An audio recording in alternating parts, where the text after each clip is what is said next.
Hi guys, it's Keith and Laurie from Homeright. Today we're actually doing a couple of different jobs.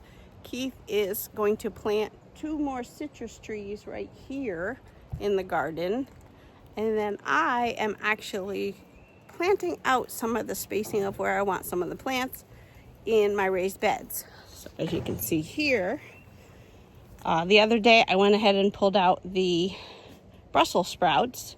So what I'm doing is trying to figure out how I want to fit in some plants where I already have stuff in the garden. So I already have some chinzimsai spinach across here.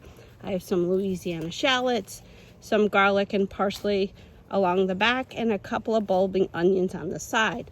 So what I'm trying to do is fit some other plants in here. So I have 2 trellising tomatoes right there. One is a pink fence. Both of those are pink fence tomatoes. Those are actually volunteer tomatoes that actually happened in our garden. They're kind of like a good sized cherry tomato that kind of has this pink hue to it, so we called it pink fence. A French marigold, a banana pepper, a cream sausage, and an eggplant, which leaves me some extra space in this area here and towards the end of the bed to fill in with either flowers or herbs or something else. Not only do I have that in this bed, I did the same over in this bed here, with the only difference of 2 sun golds that will be trellising up. So in this video, you're gonna see Keith and I bouncing back between 2 jobs. 2 more spots to fill in here with a couple of citrus trees. These were trees that we kept in a pot last year, indoors. They've actually started to flower already, so they're probably, I'd say they're about 3 years old now. I want to get them in the ground because after what we did last year using the incandescent lights and the fabric cloth, we overwintered our citrus just fine. So to me, it's safe for us to put in Myers lemon in one spot, and we actually have a Persian lime. Both of them are starting to flower and fruit, so I want to get them into the ground and get them settled because I'm not too worried about temperatures moving forward. What I'm doing now is just cutting out the rings, and these, what I did is on my table saw, it's a cheap alternative for just making a tree ring. These are old barrels that I've just cut to about 8 inches or so. I'll dig out the space. Then that way I won't have the grass impeding on the trees. I can easily fertilize all of our trees and it'll work out real good.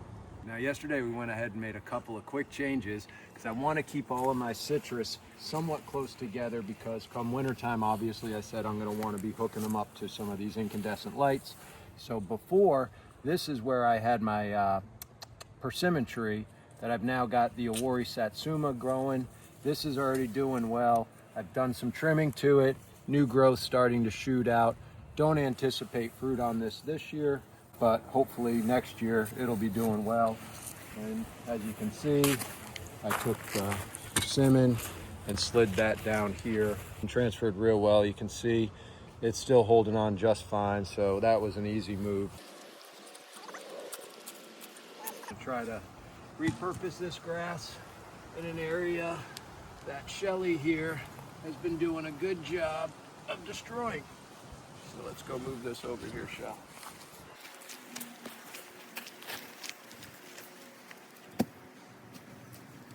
That won't last long, but at least it'll buy me some time. Now, as much as Shelly's kind of ruined a couple of spots, all in all, we're pleased.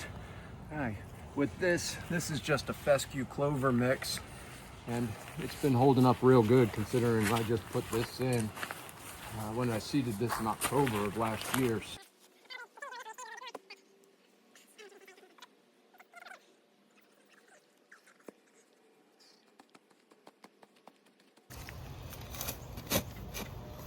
This is why we don't do potatoes in the ground yet.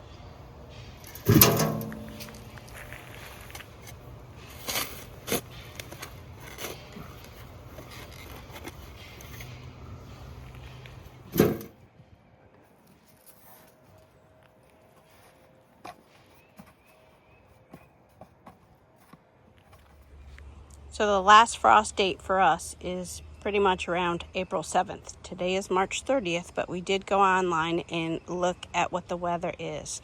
we're supposed to have great weather for the next 7 days. So we're gonna go ahead and plant. Temperatures are increasing, so I think I'm gonna go ahead and, even though it's a little bit early, go ahead and actually plant these 2 beds, that one and this one, to get them started. So I am going to dig some holes, add in some of this. This is coop poop. This is a balanced fertilizer. I think it's a 2-3-4 blend. And I'm also going to put in some of this. This is some eggshells, so some little bit of calcium into the holes. Just for a reference, this eggplant we started from seed on January 6th, along with the pepper that's going in over here. Also started from seed on January 6th. And this cream sausage, which is like a yellow paste type of tomato, that was actually started from seed on February 1st. So I'm pulling back some of this soil, and you can actually see this is one of the Brussels sprout roots that we left in there. This is another root from last year that's still in the ground here. But Keith has been really good at taking care of the soil and making sure it's got a nice layer of leaf mulch on top. And this leaf mulch has already gone down. It was probably a 3-inch layer of leaf mulch. But this is pretty, oh, scare the crap out of me. I got a worm. But this dirt is looking really good. I would like to put the tree in. Can we put the tree? Can we plant the tree? You want to plant the tree?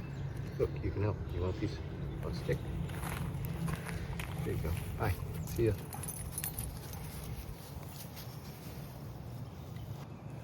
Speak now. Good. Honey looks great. Left, right. You good? Straighten it up. Good to go. You like where it is? Yep. All right. That's where she shall stay. So you might be asking, what is that in the bed? This is where we throw kitchen scraps. And look at that. Look at those worms in there. It feeds the microorganisms in the soil. There's little holes down in here. You can actually see one here, but farther down there's a whole bunch of holes, so all the microorganisms can get in here and feed the soil. So it really helps with lazy gardening. So you can come in here, clip anything, and all your scraps goes right in here, and it's an in-bed trash can, so you don't have to go to the compost bin. So in the tomato holes, I did go ahead and throw in some of that coop poop and a little bit of the calcium, and I'm just mixing it up before I put the actual plant in. Look at those roots. They look really good. All right, it's not going to be too long before these tomatoes actually can reach up here, and I might have to add a string to kind of help them get to the trellis. But what I also forgot to add was I do have flowers. This is an alyssum here, and that's a viola right there. I think it's like this reddish burgundy. I'll show you another one that's blooming so you can see what it looks like. But for the most part, that's a good start to this raised bed. So I'm going to go ahead and get that bed done too. Well, the roots on this eggplant look really good too.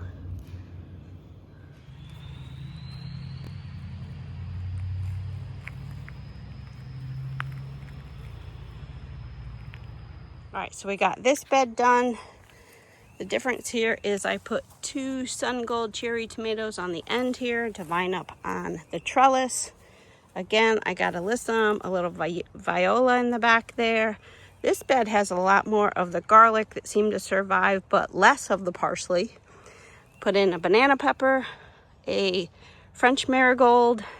I have some chinjimsai greens in the front here. It's kind of like a mild spinach. It's a superfood, really good. Don't know about this Louisiana shallot. I might get rid of him. He's not looking great. A cream sausage that I just put in, the eggplant I put in, and there's a couple of bulbing onions across there. That gives me plenty of space to put something in here, a little bit on the ends, and I definitely still want to figure out, get something in front here, possibly to kind of hide that raised bed compost trash can bin. So I guess officially we could call today is planting day, since we did go ahead and do the first 2 beds over there in that garden, and Keith got a couple of those citrus trees right next to the path right there. So officially planting has started for for the summer garden. So thanks so much for watching. If you have any questions, leave them down below in the comments. Otherwise, we'll see you on the next video.